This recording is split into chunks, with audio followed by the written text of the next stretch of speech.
What is going on, Junkie Nation? Gorgeous George and Goes are back with another MMA superstar. It's recently retired former WEC bantamweight champ and, of course, longtime UFC bantamweight Eddie Wineland, who just wrapped things up after what, Eddie? Like literally 20 years in the sport, right? Yeah, that's April. April would have been 20 years, and that was the goal. That was what I was shooting for. It just we didn't make it, and I'm fine with that. I'm content with that. It's not a big deal. Um, so here we are. Yeah. So a lot of people don't know this, but Eddie, and you'll have to update us, Eddie. We haven't caught up in a little bit, but firefighter as well. So you maintained two careers. We've seen that happen with quite a few MMA fighters, maybe about a dozen over the last 15 years. Yes, Are you still a firefighter? absolutely. For the last 14 years. Okay. Yep. And so now, how's that gonna work? Like, were you kind of like on a part-time basis, like Stipe Miocic was? No. I was You I were was always full-time? yeah, full-time paid department. Wow. Okay. And so yeah, now you can go back to just focusing on that, being a dad, being a husband, and Absolutely. how does it feel? Like, I'm sure MMA was a passion to you, and now you're kind of done with it, and you have a few days to reflect. Yeah, it's kind of weird, honestly. It's like I don't really know how to explain it. It's like I don't have to wake up and go to the gym if I don't want to. Right. And that's kind of what stemmed this whole retirement thing was this whole last training camp. I mean, I questioned myself, not what am I doing, but I just questioned I'm not having fun anymore. When I have to go to the gym, it's not fun to me. When I Hmm. want to go to the gym, I'm having a blast. So it's before this training camp, I was going to the gym and training and helping these other guys getting ready for a fight, and that was so much fun to me. And then it's like, hey guys, we're gonna fight in June, and then all of a sudden I have to be there. If I'm not there, then it's just there's other consequences for it. I just stopped having fun. It wasn't fun to me anymore. 20 years, 19 and a half years, call it what you will. I mean, there's a lot of miles and there's a lot of wear on the body. And Hmm. my boys, they're 5 and 7, and all too soon their childhood is going to be a distant memory to me. And I want to be able to walk away from this sport still being able to remember things, still being able to run around with them, with my sanity, with my physical health, with my mental health. I want to be able to enjoy that stuff. What did MMA do for you? Like, what are your lasting memories of MMA? Because again, you Dude, simultaneously had two careers, and that's very impressive. I can't I couldn't even explain what MMA has done for me. When I first started fighting, it was 2003, so it was before it was the cool thing to do. I just started fighting because I wanted to fight, but I mean, I never in my wildest dreams would have dreamed of being in the UFC. I watched the UFC when I first started fighting, but it was 155 and above. I was walking around 143 pounds soaking wet. I'm not going to fight these guys at 155 or even attempt to. So like you said, my wildest dreams, I would have never expected to be sitting in the boat that I'm sitting in now, retiring from the UFC. Right. Well, very, very impressive statistics because you hung a lot of skins on your wall. You took out a lot of cats.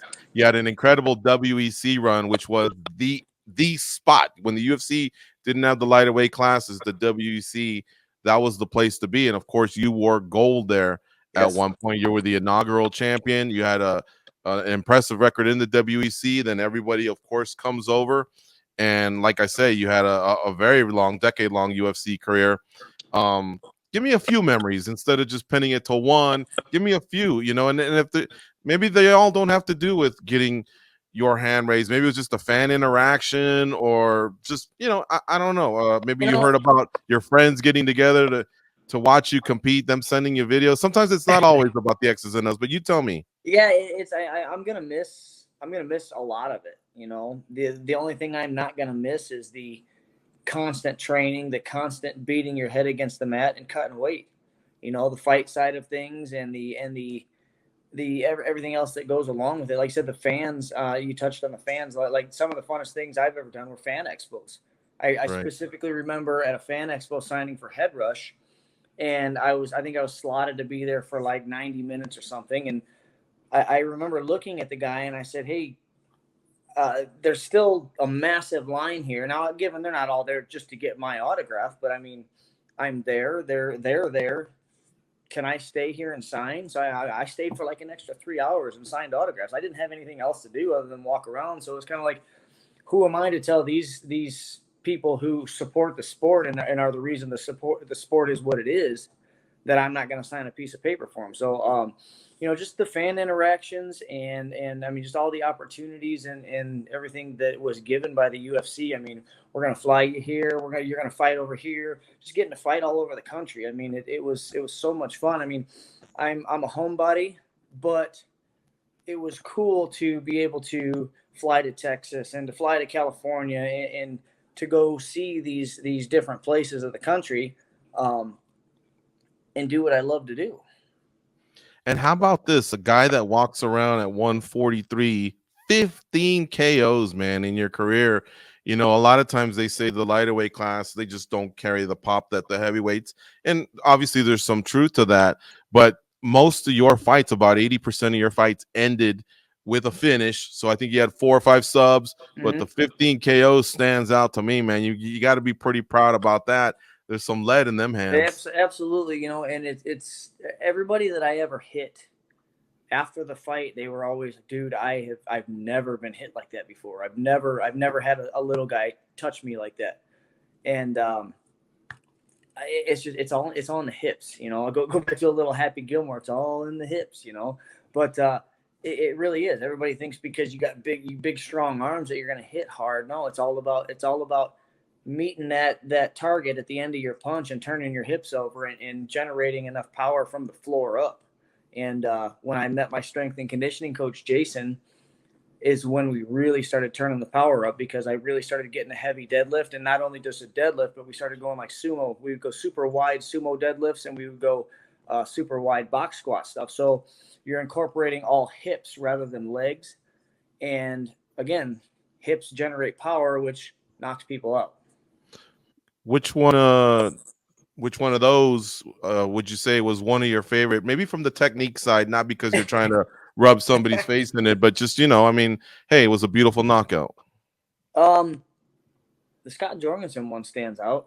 I mean, mainly because it was just such a flush shot. It was one of those shots where, like a baseball player, when they hit a home run, they can tell by the feel and the sound of the bat that that's going over the fence. Yeah. When I hit Scott Jorgensen, I knew that was going over the fence. I mean, there was no give back, there was no push. It was just you could feel him crumble. The Campazano knockout, I think, was awesome, and more so because it was a body shot. I just I love hitting people in the head. Yeah, I remember that one was on your title run to face Barao, if I'm not mistaken. The first one you described, Jorgensen, tough wrestler. To put him out like that was very impressive. He was also a title contender too. Finish him. Yeah. Wow, this is great. To kind of revisit some of those days, because there's always new fans. The UFC gains different types of popularity, Sure. and I wanted to make sure everybody knew kind of like the whole run that you had of almost 20 years. Again, you were the first, you were the inaugural bantamweight guy, right? Yep. WC. That was Antonio Banuelos. Liddell's guy. Yeah. Yeah. I think it was 2006, if I'm not mistaken.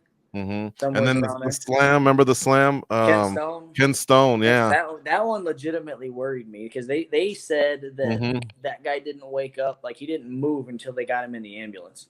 And that's like, oh, hey, they're great. They're giving you your knockout bonus, blah blah blah. It's like, that's cool, but is this guy okay? I mean, it was like, yeah, he's okay. All right, awesome. I got money. Right. But, that one legitimately worried me. I was worried that he wasn't. He did the what they call the death snore, and he locked up. And yeah, once I heard he started moving again, it just took him a while. Yeah, for sure. That was definitely an all-time great. Um, and so now, how do you feel about MMA in terms of like, do you want to, will you coach someone else or corner someone else if they ask, or do you think it'll just be a distant memory? You know, is it now more family time, firefighter time? I don't want to say I'll coach. I will definitely be in the gym helping people.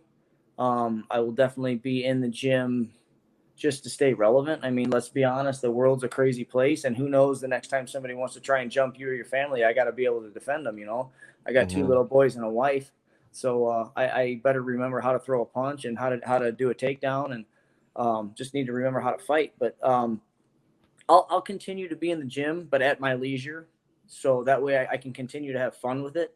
Because if I continue to force myself to go, okay, I gotta go, gotta go, gotta go, gotta go, I'm just gonna hate it again, and I'm gonna hate to go in just for fun.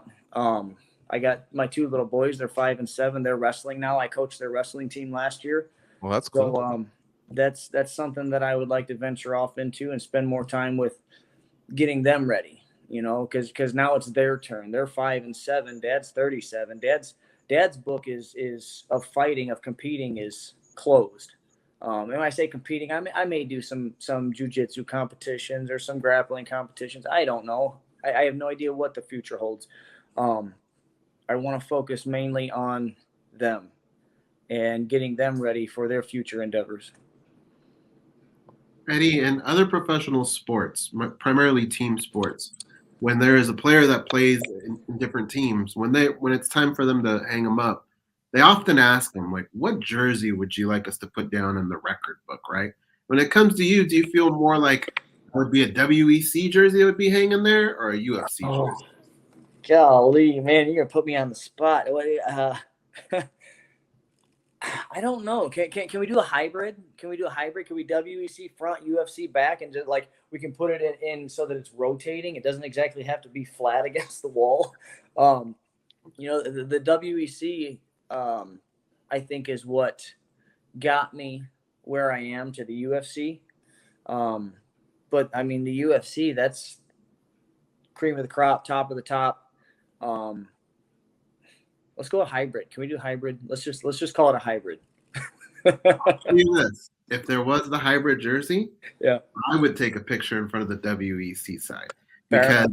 some of them memories, man, that you WEC fighters produced Yeah. in that small venue, you almost, as a fan, you almost knew everybody that was in It the was audience. WEC was definitely a little more intimate. It was definitely Yeah, a little more intimate, especially now. So yeah, they got I think 600 plus people on their roster. When I think I got signed to the UFC, there was like 350. So they're double the amount of people on their roster now, and it's just there is so many people fighting right now. It's like, oh well, this guy and this guy's main eventing. Who? mhm. It's there's a lot of people and they're all very talented. So it's they're all, I think they're all deserving of being there. So it's a whole different game. It's a whole different game than when I started. It was a special time back then. And I'll tell you something that we tell a lot of fighters when they retire. You can retire from the sport, but you can't retire from our show. We're gonna Hey, call on you from anytime. time to time to talk because yeah, man, those were great times in the sport and even on our side on the journalism side, just the way things were. Those were great times as well. So we'll Sure. definitely call on you from time to time and relive Absolutely. some of all this stuff. But I did want to ask you, look, throughout your career, not even towards the end or towards the beginning, is there ever a matchup that eluded you, or one where if they picked the phone right now and they go, guess what, this guy's ready to go, would you go, I gotta get that one? No, I there for a while there. I was oh, I want to fight this guy and I want to fight this guy. I want to fight this guy. Specifically after they gave me Uriah, then I was like, okay, well maybe I'll fight Benavidez. Okay, well maybe I wanted to fight these guys, and um, my last few years it just kind of been. I knew I was getting older. I knew the time was coming. So let's just go out there and fight whoever they want. Let's have some fun. I don't have any regrets. I think I fought the top of the top. I fought the number one guy at one point. I fought the number three guy at one point. And those are all fights that I wanted. I didn't want to walk away from my career and have all of these people, which all these people, by the way, the fans are the love and the support that they've been showing is absolutely just mind blowing. But I didn't want them to go, yeah, he fought a bunch of bums. Well, Uriah Faber, Joseph Benavidez, Scott Jorgensen, Brad Pickett, the list goes on. So I wanted to at least have somewhat of a resume attached to my name. And obviously we didn't win all of them, but I always showed up to win. Eddie, you mentioned earlier in the interview that now you don't have to go to the gym every day. You can eat what you want. I have my phone right here. What restaurant do I need to call to tell them Eddie Wineland's on his way? He's going to be spending more time here.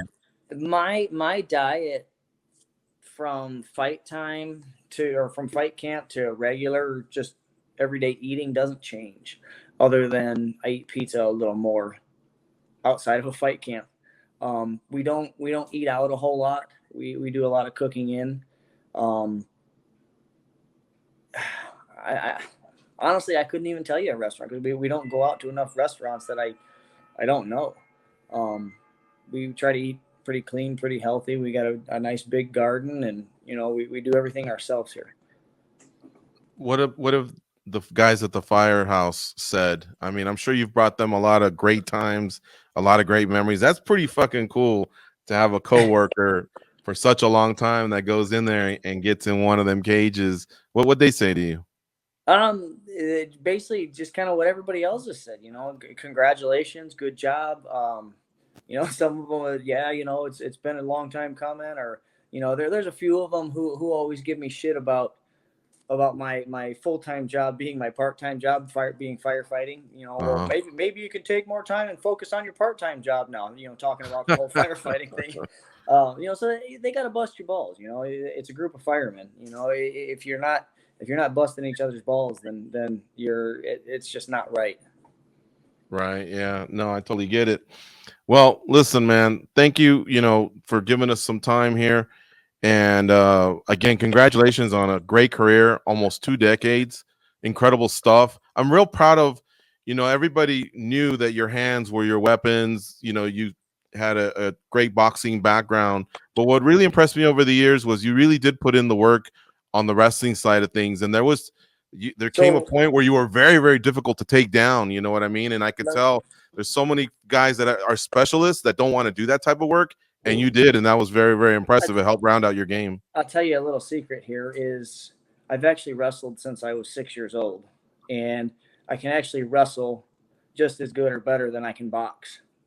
I just so choose to stuff the takedown and try to knock people out because that's a fan favorite, right?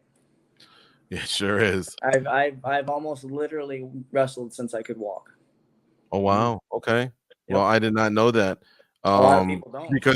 Because from your end, what it looked like was a defense mechanism to just keep you guys on the feet and for you to do your thing. That's exactly what I used my wrestling for. Was the old Chuck Liddell sprawl and brawl.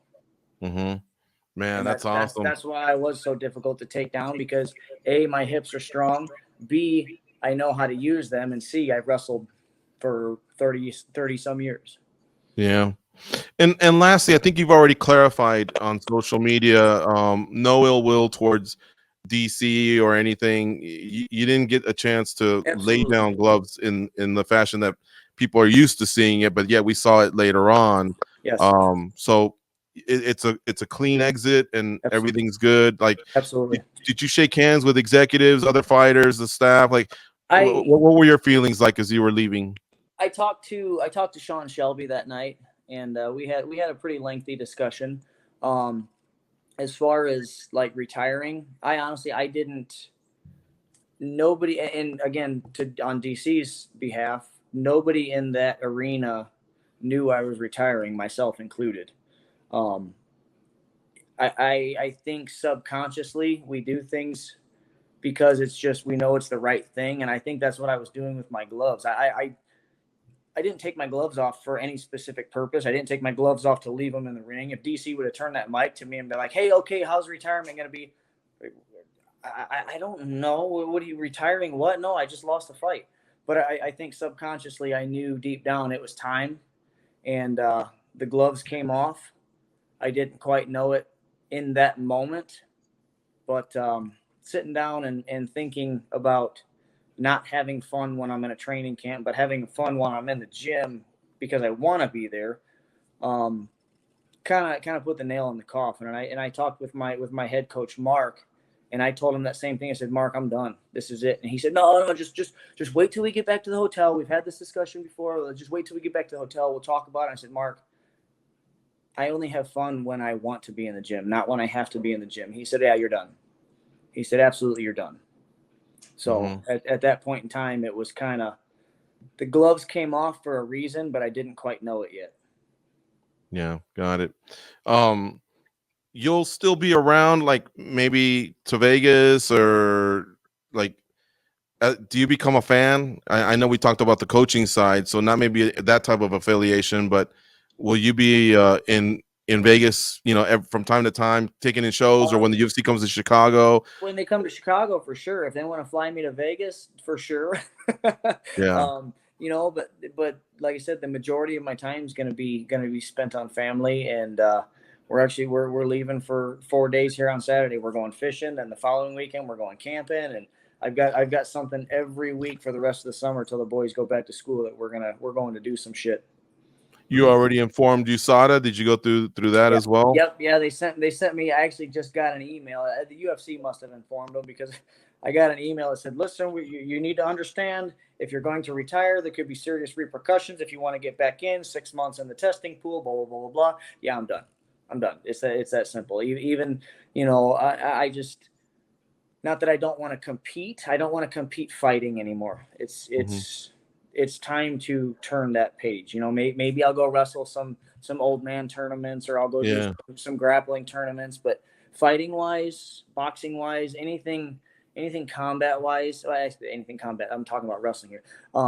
Anything that involves punching and kicking, competition wise, right? I'm done. And I told Sean that from a long time ago, that when I am done fighting with the UFC, I am done fighting. I'm just done. It's that simple. I'm gonna stop fighting, and I'm gonna retire while I'm on top. And when I say on top, I mean fighting for the biggest organization in the world. It doesn't make any sense for me. I think it's been a progression of, I just can't take a fucking punch like I used to. And B, why? I've been on the biggest stage. I've done things that 1% of people fighting MMA wish they could do. Right. And just be done with it. Well, and yeah, like you say, you have reached the top. You won a major title, for a major organization. And then when that organization moved to the UFC, because they didn't have your weight classes, like I said, you hung a lot of skins on that wall, because you laid a lot of guys out. You know what I mean? And there's some epic KOs that you'll leave us with. The slam that we talked about. So I think you accomplished everything you wanted to, and this is great that you can kind of exit because you want to, not because somebody doesn't want to re-sign you, or a doctor's telling you whatever. You're leaving on your own terms. I think that's outstanding. That was my biggest I guess my wish is that I get to walk away on my own terms, and not because I'm cut, and not because I'm there's been times before where I've told Sean, listen, if you're going to cut me, tell me, so I can just quit. Let me do this my way. So I'm very thankful. I'm thankful to them, and I'm thankful for everything they've done, and allowing me to ride this out and walk away when I'm ready to. Yeah. And I don't think you need to do too much working out in the gym in case someone jumps you, because I think everybody knows how a corn-fed hillbilly gets down. So I don't think anyone's going to be bugging you or your family. Right. Absolutely. You remember that epic finish to an interview we had, right? I do. I love it. I think we used it as a headline and everything. So we'll always remember you by that. And we hope we run into you, while we cover the sport. Like I say, you're one of the classy ones in the sport, and we thank you very much for your time today. Anytime, you guys, I'm at your disposal. Anytime you want to chat, I'm open. Thank you, sir. All right, and enjoy that vacation that's coming up. Absolutely. Thank you, gentlemen. Take care, Eddie. See you. Have a good day.